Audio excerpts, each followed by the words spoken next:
अपनी काम में मेहनत करना और लगातार मेहनत करना अंतर होता है दोस्त। हर कोई व्यक्ति तो अपने काम में मेहनत करता है, लेकिन हर कोई व्यक्ति सफल क्यों नहीं हो जाता है? हर कोई व्यक्ति इसलिए नहीं सफल होता है क्योंकि आप जिस पार्टनर के साथ आप काम कर रहे हैं उसी पार्टनर में दो तरह के लोग होते हैं। पहला वे लोग होते हैं जो अपनी काम को टाइम पास करने के लिए आते हैं, शुरू करते हैं, और दूसरा वे लोग होते हैं जो अपनी कुछ न कुछ वादा करके आते हैं काम करने, क्योंकि उसके पास कमी होता है और वही व्यक्ति कर लेता है।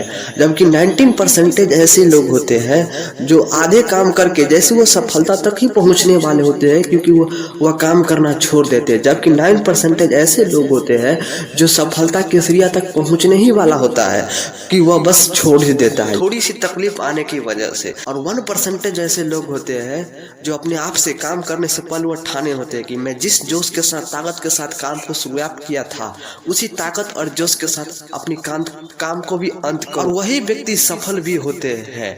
देखो भाई, आपकी खुद के काम में कोई आने से या चले जाने से आपके काम में प्रभाव पड़ने वाला नहीं है, लेकिन अपनी खुद के काम में आप कब तक टिके हो ये जरूर प्रभाव पड़ता है। इसलिए अगर आपको सफल होना है तो अपने काम में अधिक समय देना पड़ेगा, आपको तड़पना पड़ेगा उस काम में, तभी आपको सफलता मिलेगा। देखो भाई, अपनी काम को शुरू करने से पहले अपने आप से एक वादा करो कि जब तक मैं इस काम को छोड़ूंगा नहीं तब तक मैं इस काम को छोड़ूंगा नहीं, और यही वादा आपको अधिक ऊंचाई तक ले जा सकता है।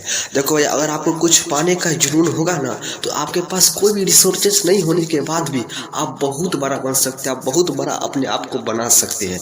लेकिन अगर आपके पास सब कुछ है लेकिन आपके अंदर से जुनून नहीं है, भूख नहीं है ना, तो आप वो नहीं पा सकते हो। इसलिए कोई भी चीज पाने से पहले, शुरू करने से पहले उस चीज का अंदर से खुद से भूख बनाओ, तभी आप बना सकते हो, आगे और बढ़ सकते हो। इसलिए अगर आपको मंजिल तक पहुंचना है तो उस मंजिल का अंदर से खुद से भूख जगाना पड़ेगा, और यही भूख आपको अधिक ऊंचाई तक ले जा। जब आप अपनी खुद की काम अधिक दिनों तक कीजिएगा ना तो आपको सफलता से ज्यादा तो आपको असफलता मिलेगा। लेकिन इसी में से कुछ व्यक्ति होते हैं जो असफलता होने के कारण एक काम को अपनी छोड़कर दूसरे काम में पकड़ लेते हैं, जैसे उन्हें दूसरे काम में भी असफलता मिलती है, जिसके कारण वह भी वे काम को छोड़ देते हैं। उसी तरह से वह दूसरा से तीसरा, तीसरा से चौथा, इसी तरह से अपनी काम को आगे बढ़ाते चले जाते हैं, लेकिन उसे लास्ट में एक दिन ये रिजल्ट मिलता है कि मुझे असफलता के अलावा कुछ नहीं मिलता है। इसलिए अगर आपको असफलता अधिक मिल रहा है तो अपनी काम को नहीं बदलो, बल्कि अपनी एक ही काम को अनेक तरह से लॉजिक बदलो।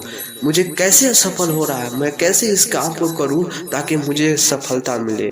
जब आप ये चीज समझ गए ना तो आपको सफलता होने से कोई नहीं रोक सकता है। लेकिन आप क्या करते हो, एक काम में कठिनाई आता है तो उस काम को छोड़ ही देते हो, बल्कि लॉजिक नहीं लगाते। इसलिए काम करने से ज्यादा लॉजिक और दिमाग लगाओ तो ही आप सफल। आप काम कर रहे हो और अपनी काम में सफलता न मिले, ऐसा तो कभी हो नहीं सकता। इसीलिए अगर आपको जब ये असफलता की डर मिले ना तो अपने काम को लॉजिक बदलो, अपनी काम करने का डायरेक्शन, दिशा बदलो, तो ही आप सफल बनोगे। देखो भाई, आप जिस पर्यावरण में रह रहे हो उस पर्यावरण में हवा बहना और तूफान आना अंतर होता है। हवा तो सभी दिन छोटा मोटा हवा बह जाता है, लेकिन तूफान आना क्या सभी दिन आता है? नहीं।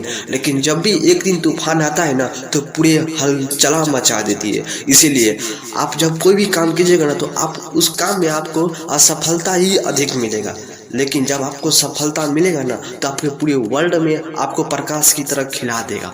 इसलिए अपनी असफलता से कभी घबराना नहीं, बल्कि उसे समझो मैं किस कारण असफल हो रहा हूँ, और ये आप समझ गए ना तो आपको सफलता होने से कोई नहीं रोक। देखो भाई, मंजिल मिले चाहे नहीं मिले, मंजिल को परवाह नहीं करना, बल्कि अपनी काम को परवाह करना कि मैं आज किस तरह से अच्छी से और अच्छी कर सकता। जब आप ये चीज सीख गए ना तो आपको सफलता होने से कोई नहीं रोक सकता। बस तुम मेहनत करते जा अपने सही डायरेक्शन में, तुझे मंजिल न मिले ऐसा तो हो न सकता, क्योंकि गिरते हुए पत्थर हवा में कभी अटक नहीं सकता। उसी तरह से अगर आप अच्छी तरह से मेहनत करो, सफलता न मिला भी ऐसा कभी हो नहीं सकता है। तो जय हिंद, वंदे मातरम। आज के लिए इतना ही।